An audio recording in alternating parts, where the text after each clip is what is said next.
Nobody knows their names. They've been battered and buffeted by people whose politics and power plays they barely understand.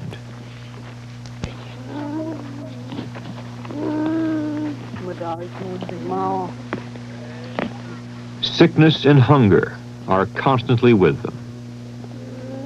Death is a daily reality, and the struggle to resist it consumes such energy as they possess.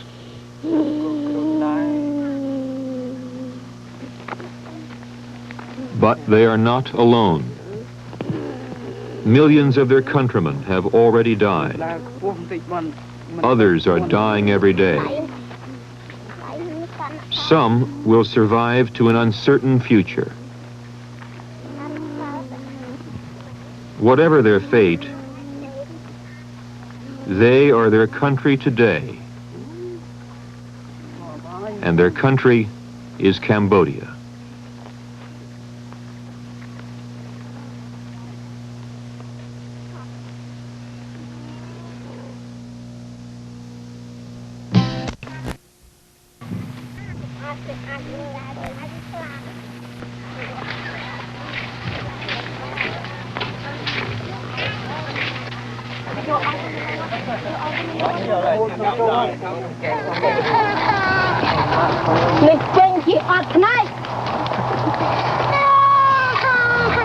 It began in the autumn of '79.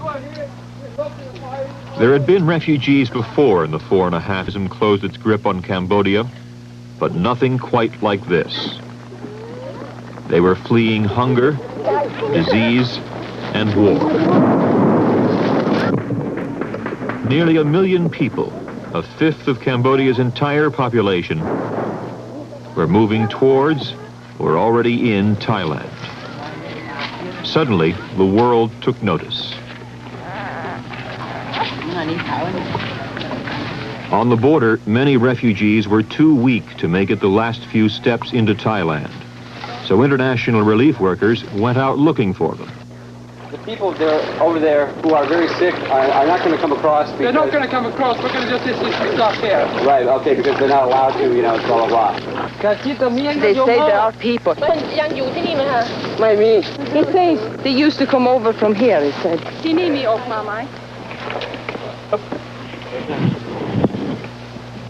Don't mind, Mike. Got him, Robert. Sorry. Got him? Yeah.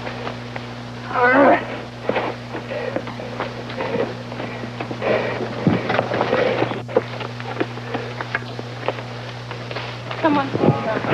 You know, Flint said that the arm doesn't move because it's... For some, it was... Can, David, could you get something that we can splint that arm so that she can't bend it at the elbow? Let's see here, something. Can someone hold it? Quick, can you hold it?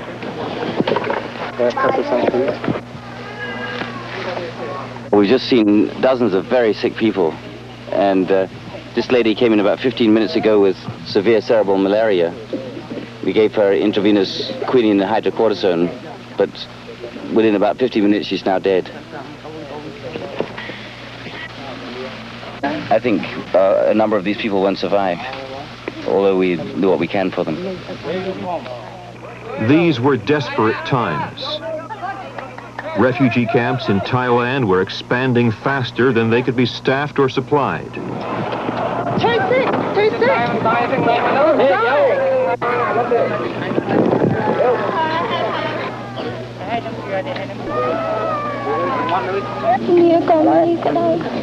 Cùn cà đào nè, nhẹ mang nhẹ, chê các bạn, hot nè, hot nè, rồi đâu,เป็นโรคเดียวหมดเลยฮะมันเป็นโรคเดียวหมดเลยมันเป็นให้สลายก็ได้ต้องทำให้เขาช่วยถือ In this camp at Sakao, 35 people were dying each day.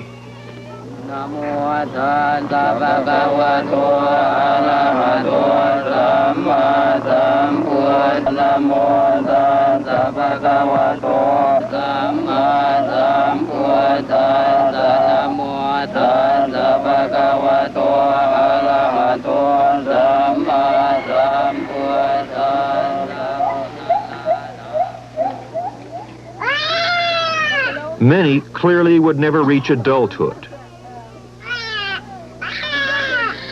The volunteer doctors and nurses did what they could. Diseases are malaria, fever, worms, and cachexia. That's not enough food for the children. And anemia too. Anemia too. Yes, we try to have them, but we have not enough food. That's the most problem. We have medicaments we could help, but it's not enough food. That's the most problem.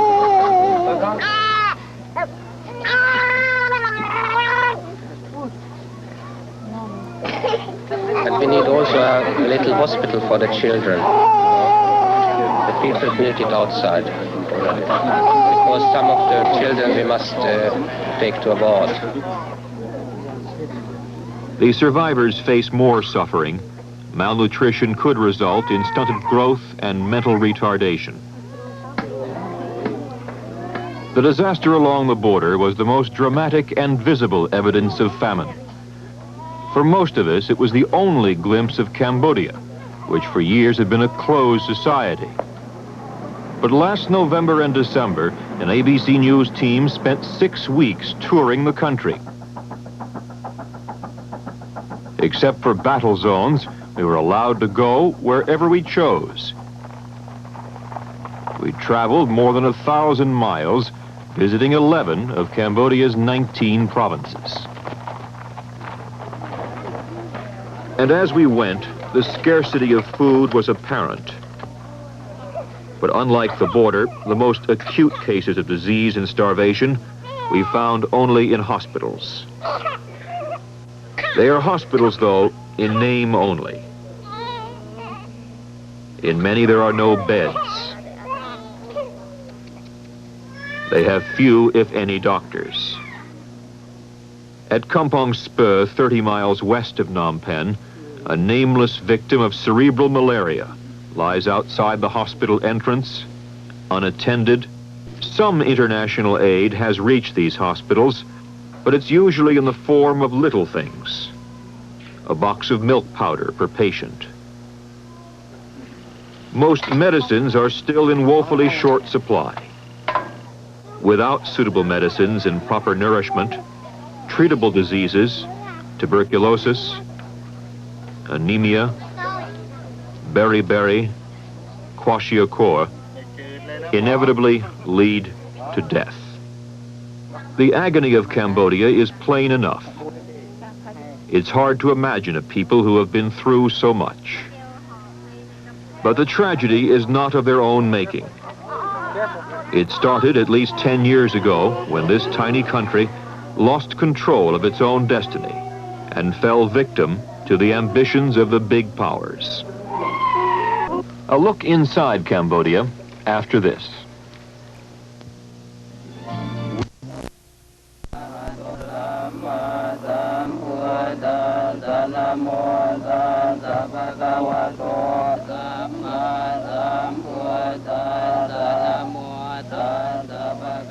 Cambodia, of course, was not always the pathetic, desperate nation we now see.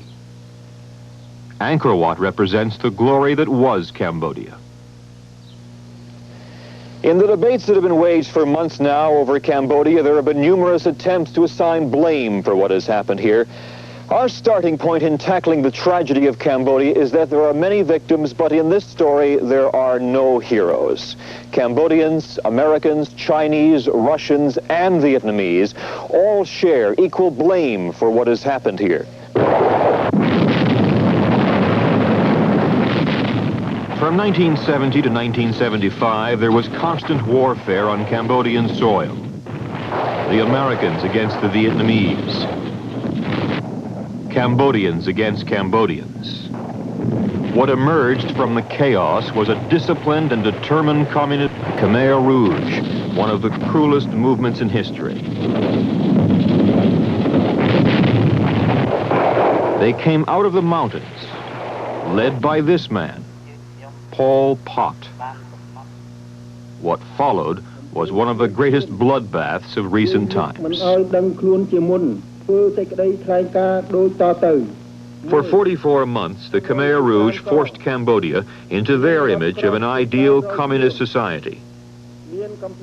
An agrarian state where every aspect of everyone's life was controlled by the central organization. The country was turned into a vast labor camp. It was year zero, the end of the old and the beginning of the new. It was a peasant revolution, and cities were bad. Everyone ordered out. Families were split up. Monasteries closed. Religion abolished. So were schools, books, money, and modern medicine. Doctors, former army officers, the educated, government workers were systematically hunted down and executed. Last year, the Vietnamese overthrew the Khmer Rouge, and what was left retreated to the mountains of northwest Cambodia. The secret camps can be reached only on foot, the command post constantly on the run. But here in his jungle hideout is the most hated man in Cambodia, Pol Pot, demoted now from prime minister to simply commander of the guerrilla forces. In the only interview ever given to American television, Pol Pot outlined for ABC News producer Phil Lewis what he had hoped to accomplish in Cambodia.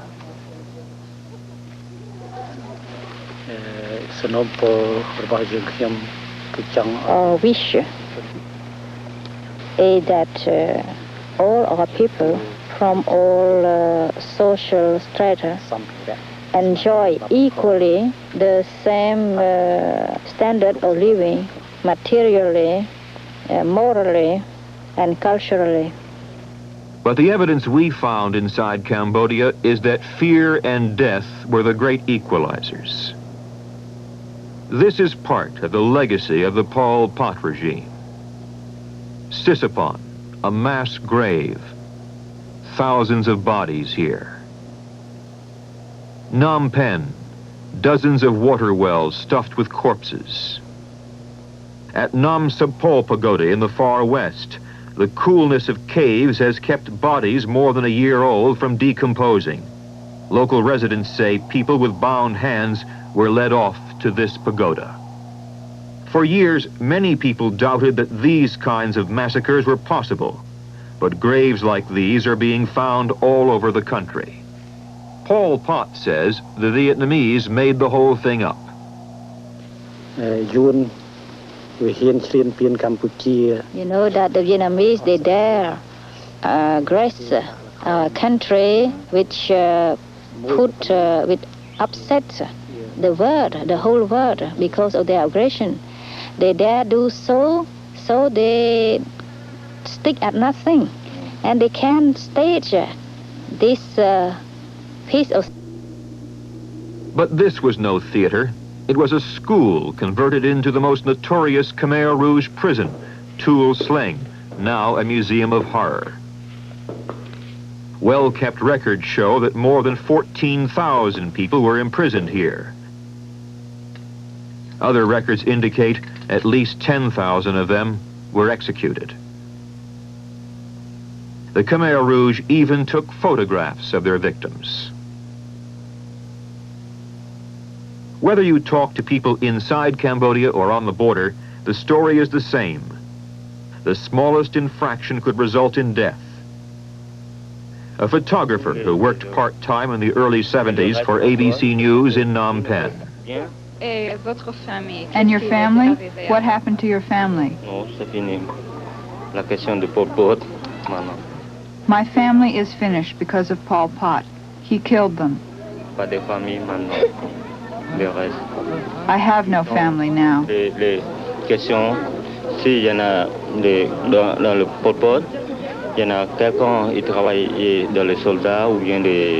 Under Pol Pot, they knew who the soldiers and the professors had been, and at night they came and called them, and they killed them right away.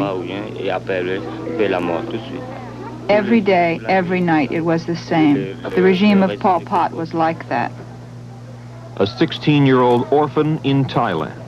My mother and my father now at Pol Pot, they died. How did they die, do you know? I know. They have no rice, no food too. Yes, they had no food, you know. And so they died because they were very hungry? Of course, they're hungry. My 5 brothers and 1 sister. My sister is beautiful, you know. And they died a lot, you know, because the Pol Pot get communist in Khmer, and I don't like Pol Pot communist. Perhaps half of Cambodia's population perished during one of the most devastating decades in any country's history. And while Pol Pot bears the major responsibility for that, he is not alone. Just 10 short years ago, Cambodia was at peace. An uneasy peace, to be sure, but one maintained by Prince Norodom Sihanouk, monarch, movie maker, jazz musician, and wily politician. As the war intensified in Vietnam, Sihanouk tried to keep his country neutral, but Cambodia was weak and powerless, and Sihanouk was to allow the North Vietnamese to use part of his country as a sanctuary. Part of the Ho Chi Minh Trail, major supply route for Hanoi.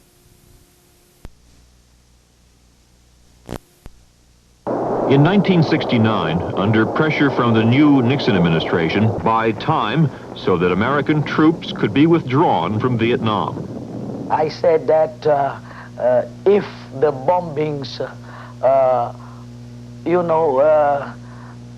of the U.S. Air Force, by the U.S. Air Force of the so-called sanctuary or near my frontier, if those bombings took place, so I had not to protest against such bombings if those bombings went to the Viet Cong. But I have had many opportunities to protest against the bombings by the U.S. Air Force of my plantations, the rubber plantations or other plantations, and also I had many schools and also other people killed by U.S. bombs deep inside Cambodia. Within a year, Sihanouk was replaced by this man, Lon Nol, a full American backing.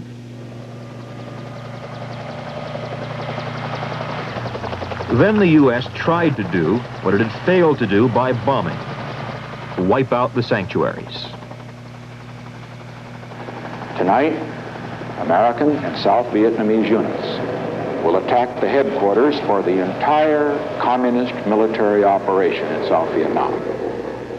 This key control center has been occupied by the North Vietnamese and Viet Cong for 5 years in blatant violation of Cambodia's neutrality. This is not an invasion of Cambodia.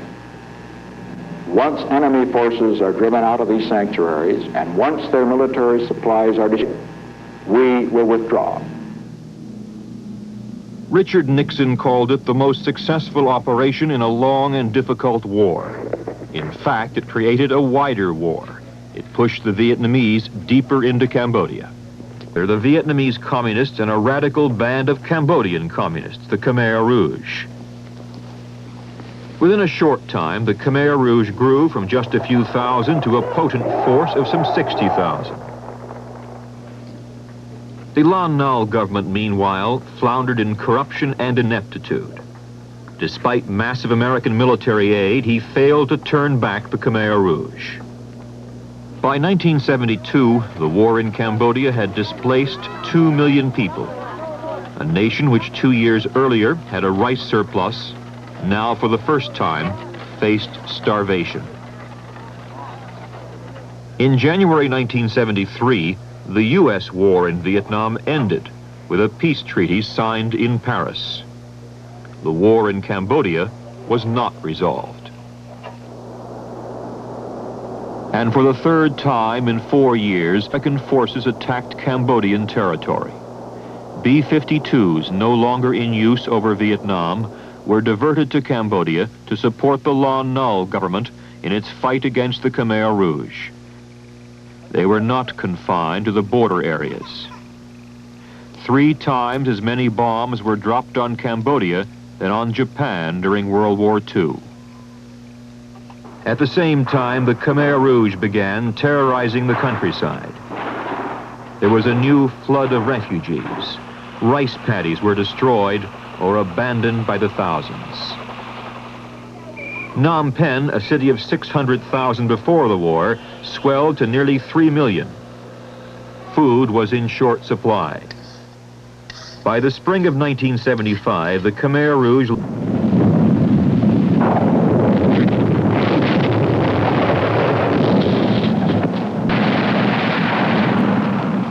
On April 17th, the Khmer Rouge entered the city. François Ponchot, a French missionary, was there. Eh bien, les Khmer Rouges sont arrivés le matin vers 8 heures du matin. The Khmer Rouge arrived early in the morning, around 8. Population of Phnom Penh was terrified by them. Everybody was at home. People started looking at them so that they were not killing anybody, and people started applauding them. For about an hour and a half, it was popular joy. Everybody was laughing and shouting, except the Khmer Rouge themselves. Et à partir de 11 heures, on a vu un spectacle absolument inouï. After 11, we saw something which we cannot forget, which was the evacuation of the hospitals. All the people were sick and dying, were on the roads, being pushed towards the countryside. Des blessés qui n'avaient ni jambes ni bras. I saw people who had who had been amputated, who had no legs and no arms, were crawling on the road. The Khmer Rouge were coming into the houses, firing their guns in the air and saying, "You must go immediately, the Americans are going to bomb the city." And around 12:31, we saw the crowds go on the road with bundles of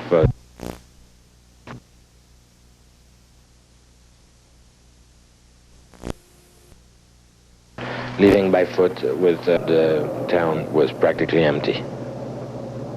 The excesses of the Khmer Rouge shocked even their communist neighbors, except for China, which maintained a steady aid to the new government. But relations with Vietnam deteriorated. There were border skirmishes from the start, and on Christmas Day, 1978, Vietnam invaded Cambodia. Just a few years before, they had been allies. Communists were fighting communists. The Russians backed the Vietnamese. The Chinese went on supporting the Khmer Rouge. Invasion interrupted that year's rice harvest. There was more starvation. The death toll grew. On January 7th, 1979, the Vietnamese took Phnom Penh and installed a new government under Hung. For the Cambodian people, yet another change created more chaos.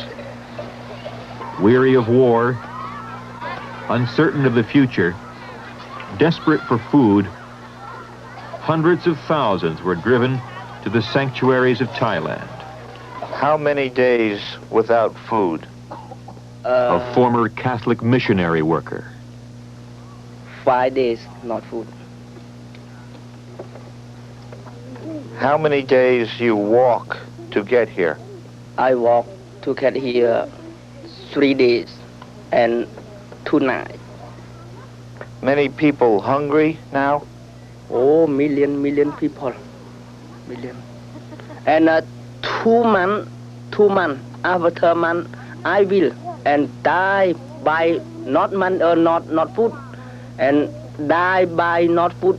Million people in Cambodia. I very sad today because my family in my country not food. A further look inside Cambodia after this. The Vietnamese takeover last January ended the reign of terror, but not the agony. Cambodia today is a fragile and fractured society. There is every reason to wonder if it can survive. But in 6 weeks of travel throughout Cambodia, we found a nation trying to bring back a way of life. A way of life in which the family played the most important role. Now, hardly a family remains intact. The shortage of men is apparent. The number of orphans has risen dramatically. People still search for loved ones everywhere.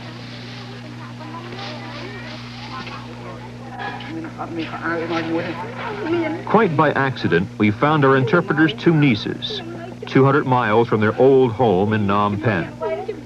They hadn't seen each other in 5 years. Like all the city people under Pol Pot, they've been forced to work in the fields. We helped T-Daw and Shrena get back to Phnom Penh for a reunion with their sole surviving aunt.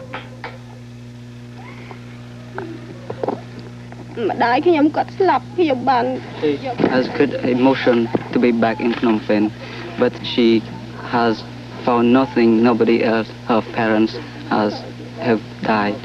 Her father, they took him away.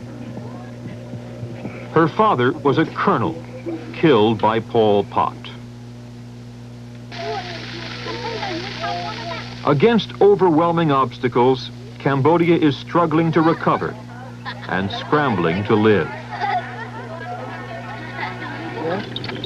In the remote northwest, people are sustained by a precarious lifeline.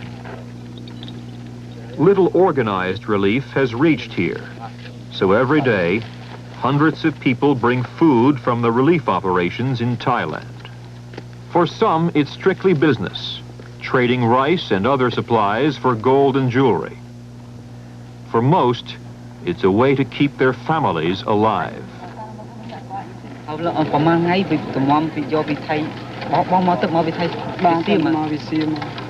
He's crying already. What kind of food does he bring? Yeah, only rice. And how much will it sell for in Cambodia?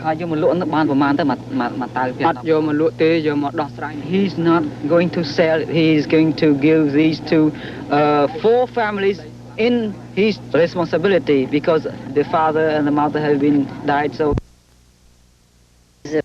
relatives, 4 families.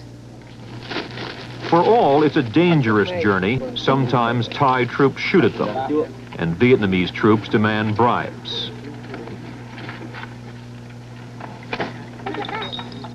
What is basic to Cambodia's survival is an adequate and organized means of getting international relief supplies to the people. And that is not yet in place. In remote Battambang, this woman had just received her first relief food in 2 months. A bucket of Russian corn, the kind usually fed to animals. It's hard to mill and cook, and she complains it makes her children sick.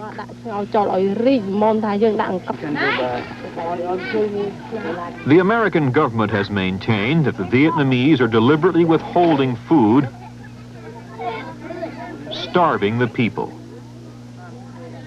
We found the opposite to be true. Whatever one thinks of the Vietnamese, they now control most of Cambodia and its people, and are trying to restore it. Efforts are being made, but there's not much to work with. I think the government are amongst the first to admit that they're short of skilled manpower to work out the logistics of what is a very major distribution or receipt and distribution program. The fact that there is no effective telecommunication system between cities in this country, the fact that there's no postal service, you can't send cables, and so on, means that you're facing enormous problems in trying to plan and then to effectively put into operation what is a very large-scale program. And I think these logistical problems are the ones that the government are trying to tackle, and it's taking much longer to resolve them than perhaps we'd all hoped that it might. The Phnom Penh government acknowledges its problems. Slowly, the doors have opened to outside help. But it takes more than machines. Many roads are impassable. And rail lines are practically non-existent. Only 2 trains a week now operate in all of Cambodia.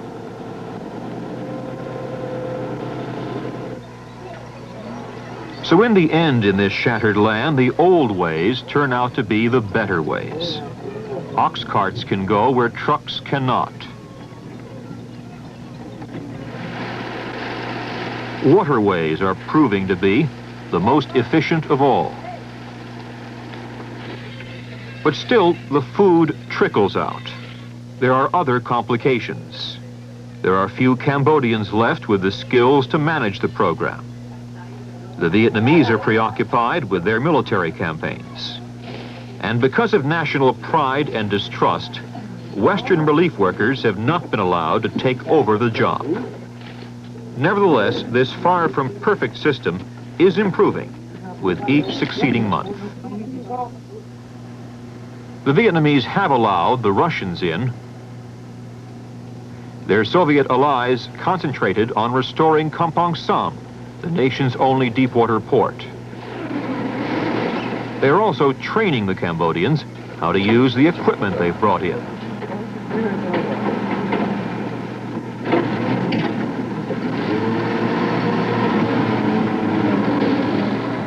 Bringing the capital city Phnom Penh to life is even more difficult. When the Vietnamese first arrived last year, there was no water or electricity. The city had been empty for 4 years.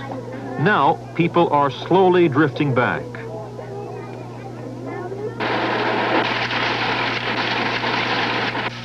And long dormant factories have reopened.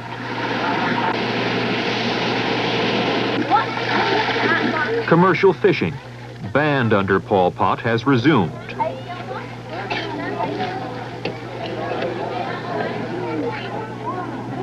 For 4 years, Cambodia had no markets. Now they are back, but there is still no money. Trade is conducted in rice, gold, or Vietnamese and Thai money.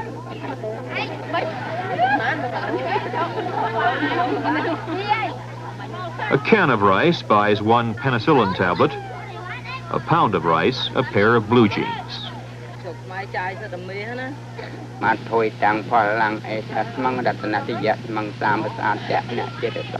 Pol Pot tried to stamp out religion, but it too is coming back.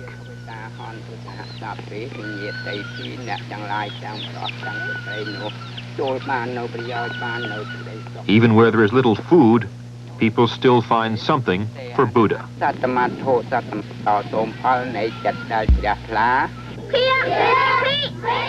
Children are going to school again. The teachers are mostly gone now.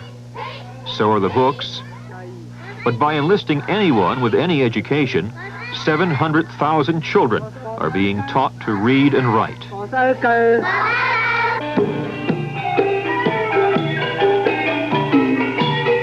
In better times, the royal dancers were one of Cambodia's treasures. Many have perished, but those who remain are struggling to regain their former grace.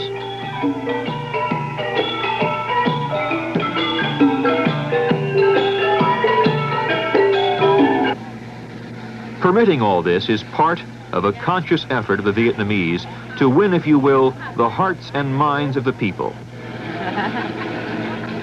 Though they welcome the end of Pol Pot, most Cambodians we found feel Vietnam's liberating army has become an army of occupation. Unloved, unwanted, they would just as soon see them leave. A large fraction of Cambodia's population has not waited around to see what the Vietnamese would do. About 700,000 of them headed for Thailand, where they depend on international relief efforts to stay alive. But even inside these border camps, there's a struggle over food. It's supposed to be free of, but in this anti-communist camp, some is being sold. The camps themselves are controlled by armed remnants of the Lon Nol regime, and violence broke out between two competing groups.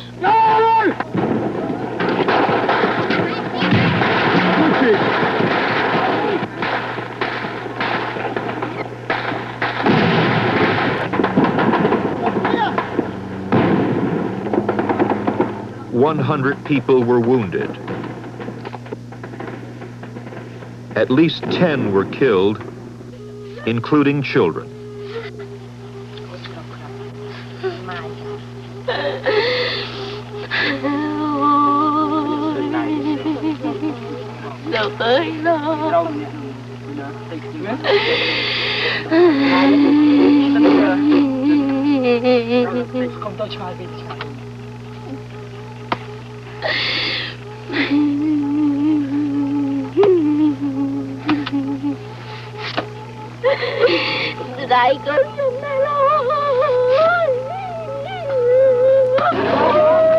Thousands fled the camp and returned to the Cambodian side of the border.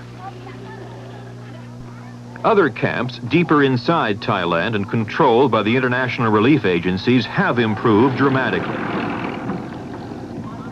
At Sakau, the death rate dropped from 35 a day in November to less than 1 a day in January. And children are being children again.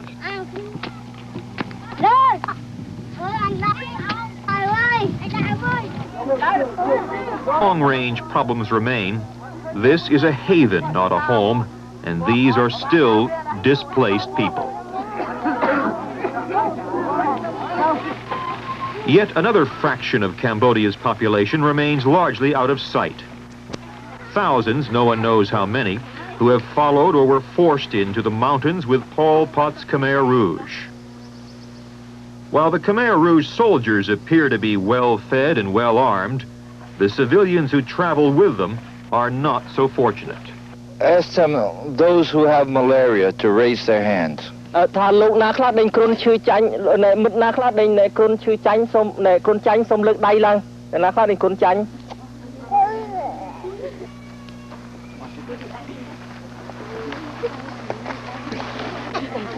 Nearly all. Are they getting any medicine?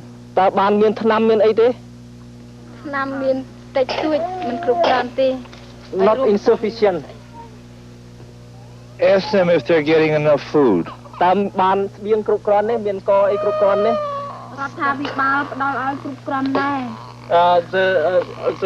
government give us also the food. But sometimes it is not sufficiently. These Cambodians say that no international aid reaches them, though Thailand is known to be supplying the Khmer Rouge because of its fear of Vietnam. For the time being, these people are a buffer for the Thais, but they could be pushed into overcrowded Thai camps by a new Vietnamese offensive. Whatever happens, they are part of a fractured Cambodia, which no one seems able to put together again. A look at the politics of Indochina after this. It has been centuries since Cambodians declared war on anyone or sent their troops to fight on foreign soil.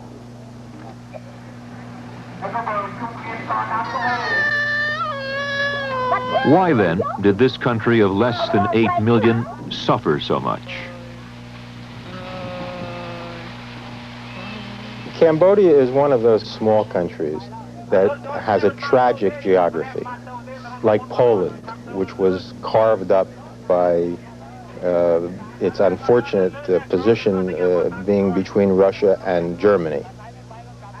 Cambodia has, unhappily, been a pawn in a larger power game that has been played out by the Chinese, by the Russians, by the Americans, by the French.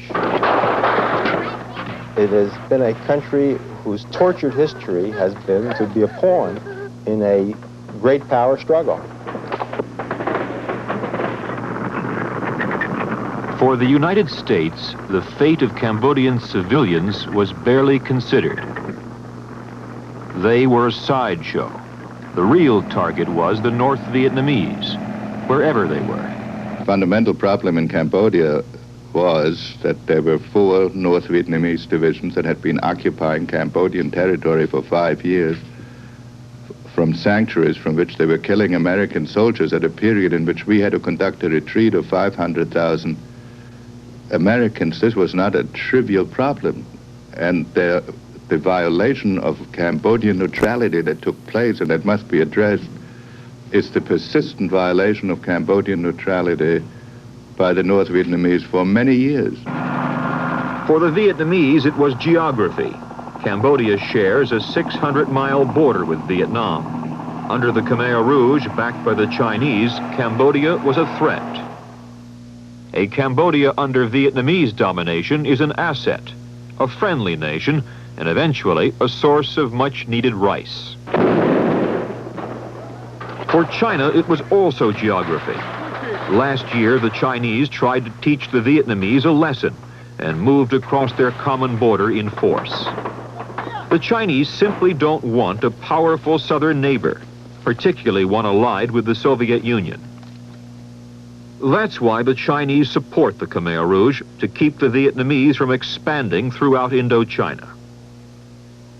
For the Russians, Cambodia was a new foothold in Southeast Asia and a way to check the spread of Chinese influence. As the larger powers played out their strategic games, it was Cambodia that suffered the most. And the game is not yet over. The Chinese say the only legitimate government is the Khmer Rouge of Pol Pot. The Vietnamese say their Phnom Penh government has de facto control of the country, and the world should accept that. They also talk vaguely about withdrawing. Our troops have been in Cambodia. This is the third time, 3 times. This time is the third one.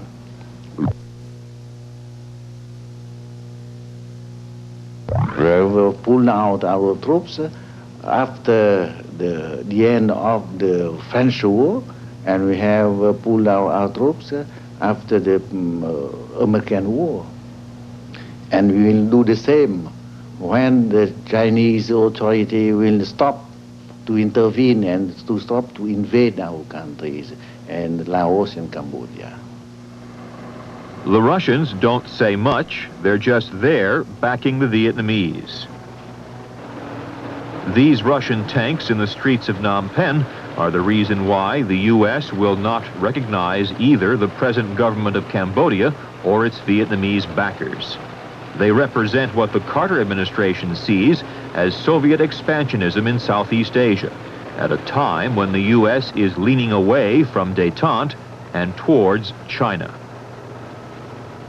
So the U.S. seeks another way out, as proposed in the UN by Thailand. We support the idea of the peacekeeping force, which Prime Minister Krian Sak has asked for. Or fact-finding mission, I believe, is a more correct phrase, because it is not the same kind of peacekeeping force as exists in the Mideast. We will support calls for a conference, and we support every aspect of that resolution. One man who might pull all these factions together doesn't think that's likely.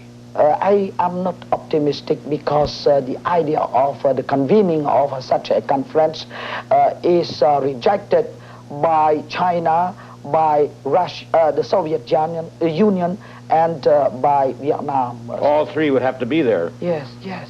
And without those 3 key nation states, we cannot succeed to neutralize Cambodia.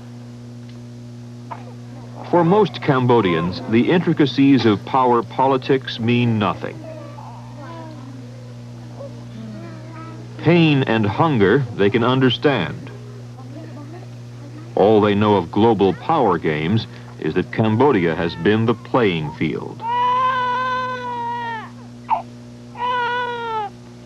For the moment, who will feed the people is more pressing than who will rule the people, but even here, there is political bickering. The United States fears international aid is going to the Vietnamese and not the Cambodians. The Vietnamese fear it is going to Pol Pot. And the Cambodians fear they will go hungry.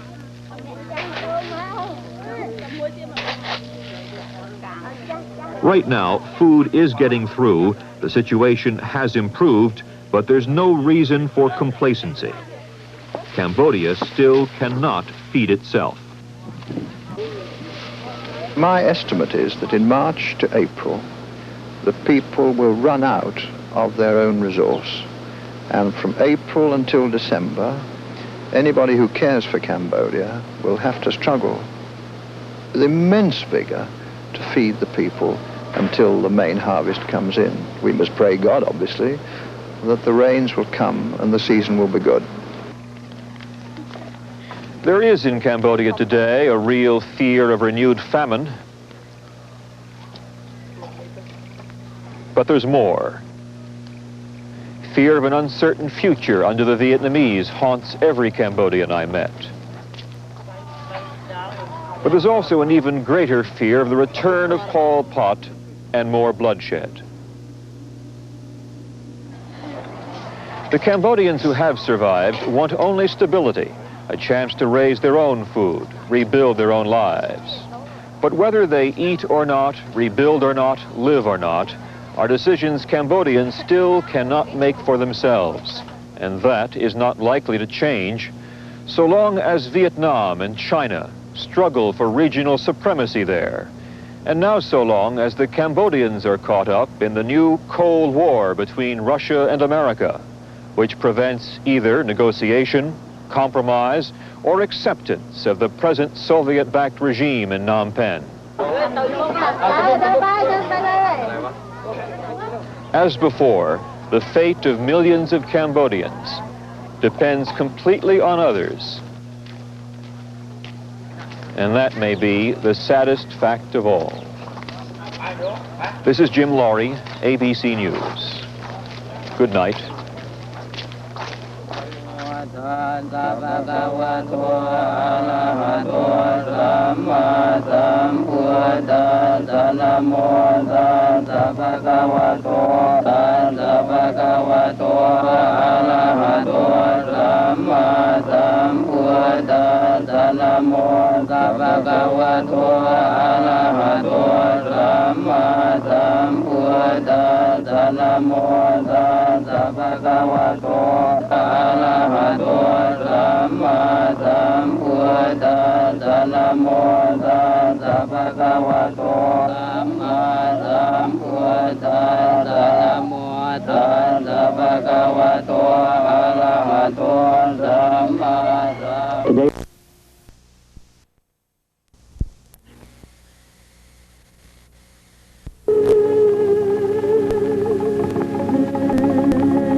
Quelques jours plus tard, un événement grandiose s'est ajouté encore à la liesse populaire et d'une foule de plus de 100 000 personnes.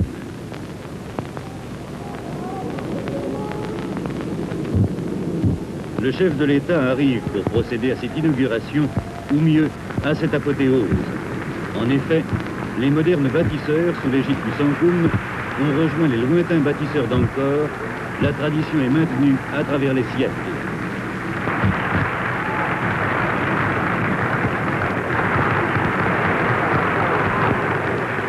Et bientôt, repris par toute l'assistance, l'hymne national retentit pour la première fois dans ce cadre grandiose.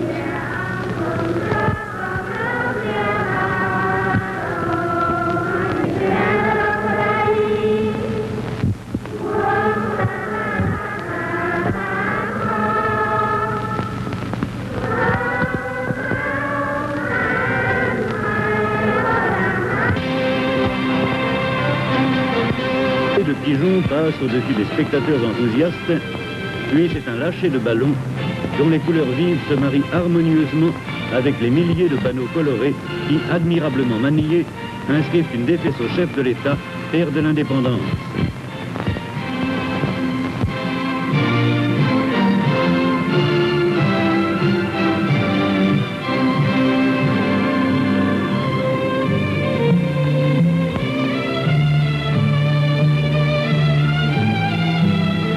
Applaudissements, cris, dit que les panneaux inscrivent ce qui tient le plus au cœur de tous les Khmers, vive le trône.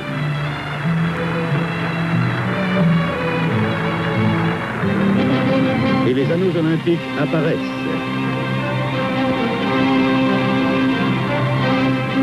Et voici que les porte-fanions entrent en piste.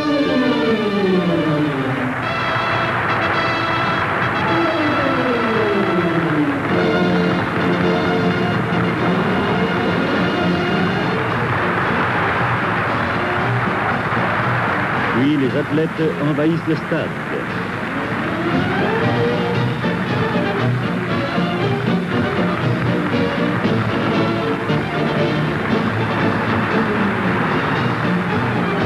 Devant un public débordant d'admiration, une série de mouvements d'ensemble minutieusement réglés est présentée.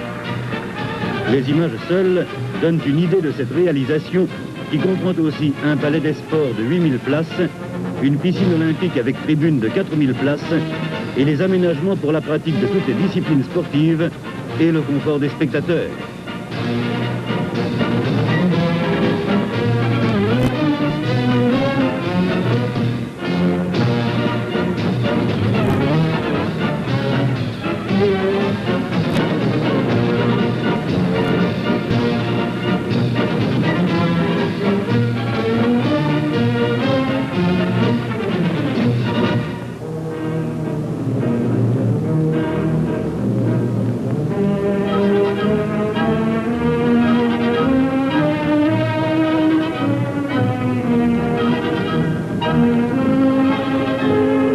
Et voici que les athlètes, au nombre de 3000, prêtent serment.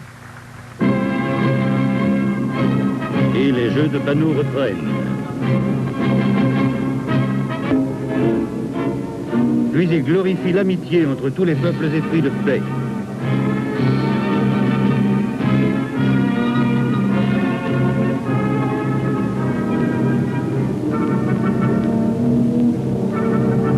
Exalte l'indépendance et la neutralité du royaume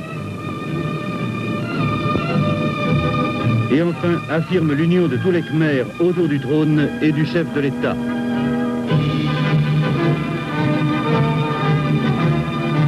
Impressionnant feu d'artifice couronne cette extraordinaire journée dont le souvenir restera à jamais gravé dans toutes les mémoires.